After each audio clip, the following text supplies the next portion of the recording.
Hi everyone. तो I hope आप सभी लोग अच्छे होंगे। मैं भी बहुत अच्छी हूँ। तो जैसा कि पिछले ब्लॉग में मैंने बताया था कि हम पहुँच जाते हैं महाकाल की नगरी उज्जैन। तो वहाँ पहुँचने के बाद फटाफट से हम लोग हो जाते हैं तैयार, क्योंकि हमने सोचा था हम रात को ही महाकाल के दर्शन करेंगे। तो हम सारे फटाफट से रेडी होके पहुँच जाते हैं महाकालेश्वर मंदिर। रात में महाकालेश्वर के दर्शन बस 10 बजे तक होते हैं, उसके बाद द्वार बंद हो जाते हैं। तो ये सब पहले ही हम अपने होटल रूम के जो नीचे रिसेप्शन पे मैनेजर होता है उससे हम पूछ के पहले ही गए थे। तो उन्होंने बोला कि आप अभी चले जाइए, तो 10 बजे तक आप आराम से दर्शन करके वापस आ जाओगे।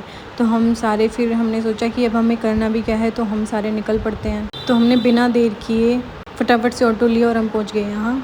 इस टाइम भी बहुत ज़्यादा रश हो रखा था और गर्मी भी बहुत ज़्यादा हो रखी थी। रात में दर्शन कर लें इसलिए हमें अब गर्मी लग नहीं रही, अदरवाइज़ दिन में अगर हम दर्शन करने आते तो बहुत तेज़ गर्मी है। फिर थोड़ी बहुत बाहर के नज़ारे देखे, फिर हमने सोचा कि अगर हम जल्दी मंदिर के अंदर नहीं पहुँचे तो हमारे भी दर्शन नहीं होंगे। तो हम सब कुछ ऐसे रोड बाई रोड देखते हुए आगे चलते जा रहे थे। यहाँ पे देखने के लिए काफ़ी सारी मूर्तियाँ थी, जैसे शिव जी की, गणेश जी की, घोड़ों की, राम जी की, ये सब। और आप रश देख सकते हो मेरे आगे कितना लगा हुआ है।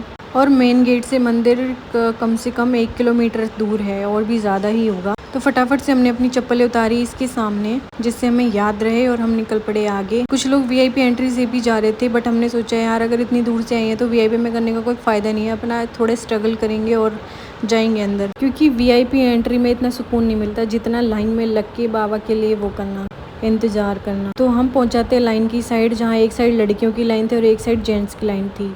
मेरे पति चले गए अलग लाइन में और हम 3 थे अलग लाइन में। तो हमने किया मंदिर के अंदर एंटर। जब स्टार्टिंग होती है ना लाइन की, तो वहाँ बस 2 ही लाइनें होती हैं। जैसे ही आप उनसे धीरे धीरे आगे आओगे ना, तो वहाँ आपको लाइनें बढ़ती हुई दिखेंगी। और मंदिर में हर चीज़ की सेफ्टी थी, वहाँ पे बैठने के लिए चेयर्स भी थे, कोई चलता चलता थक जाए तो, क्योंकि लाइन लंबी थी तो थक भी जाते हैं ना लोग। फिर फाइनली पहुँच जाते हैं बाबा के दर्शन करने। बहुत रश हो रहा था, बड़ी मुश्किल से बाबा के दर्शन हुए, पर इतना सुकून मिला ना कि इतने अच्छे तरीके से हमने दर्शन कर लिए। तो फिर बाहर आके थोड़ी देर बैठना होता है, तो हम बैठे। फिर हमने थोड़ा बहुत बाहर का नज़ारा देखा।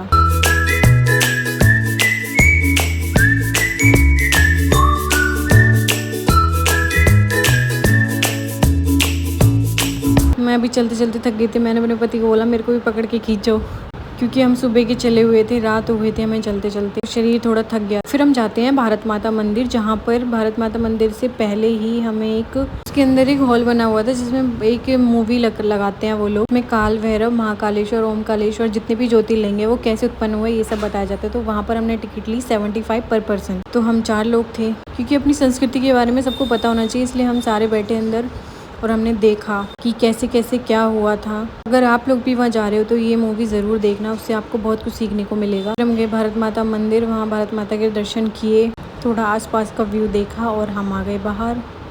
फिर लिया हमने ऑटो और हम आ गए अपने रूम पर। फिर हमारे रूम के साइड में ही एक होटल थी, होटल नहीं एक ढाबा था, जिस पर आपको शुद्ध देसी खाना मिलेगा, छिपरा ढाबा। वहाँ हमने मेन्यू देखा, मेन्यू से ये लोग ऑर्डर कर रहे हैं। मैं और दृष्टि बैठे थे अपना मजे से। ये खाना पैक होने में थोड़ा टाइम लग रहा था। जैसे ही खाना पैक हुआ हम निकले अपने रूम की साइड। फिर वहाँ जाके फटाफट से किए कपड़े चेंज। हम सारे लोग इतने थक गए थे कि बस पूछो मत। लोग तो बिना कपड़े चेंज करे ही लेट गए, कि पैरों में दर्द होने लग गया। तो फिर हमने खाना खाया और सो गए। तो thank you for watching this video. Please like and comment.